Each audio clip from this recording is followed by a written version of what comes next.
Fanny courut longtemps derrière l'oiseau de malheur qui avait osé lui prendre l'un de ses biens les plus précieux. Cependant, dans sa course folle, elle ne faisait pas vraiment attention autour d'elle alors qu'elle s'enfonçait de plus en plus profondément dans la forêt. Le volatile bleuté ne semblait pourtant pas vouloir s'arrêter, mais néanmoins il avait l'air de se poser de temps en temps sur une branche d'arbre avant de repartir, comme pour regarder si la demoiselle le suivait bien.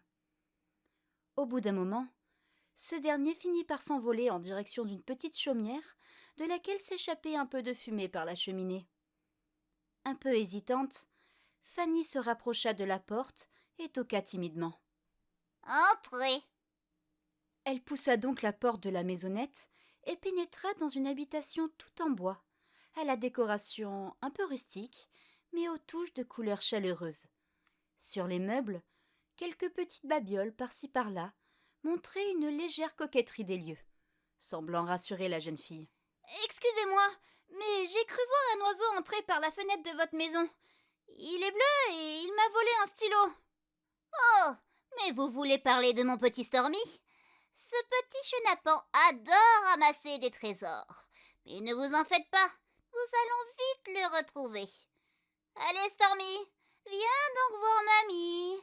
La petite dame aux cheveux gris se mit alors à siffler une mélodie, et l'oiseau bleu qui avait alors disparu du champ de vision de Fanny vint se poser sur la main de la dame. Elle attrapa alors le stylo tant convoité et le tendit avec le sourire à la jeune fille. Voilà qui est fait.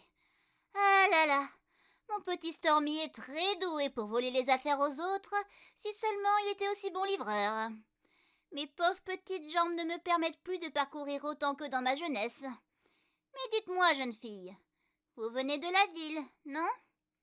Peut-être pourriez-vous donner un coup de main à une pauvre vieille dame? Peut-être que mon cher petit a essayé de vous guider jusqu'à moi car j'étais bien embêtée pour une livraison. Une livraison? Voyez-vous, jeune fille, il m'arrive de concocter parfois quelques potions, et généralement les personnes viennent les chercher ici.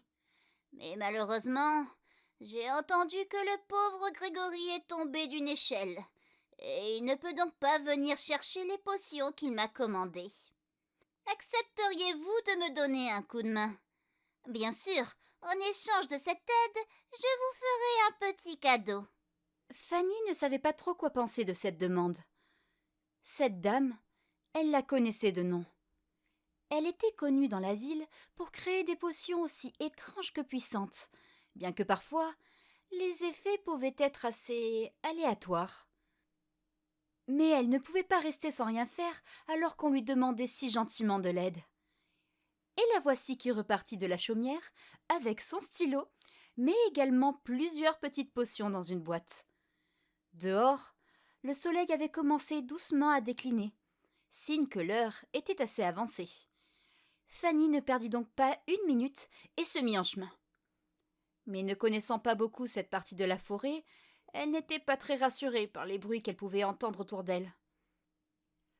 Quand tout à coup, surgissant des buissons, un animal fit peur à la pauvre demoiselle qui sursauta.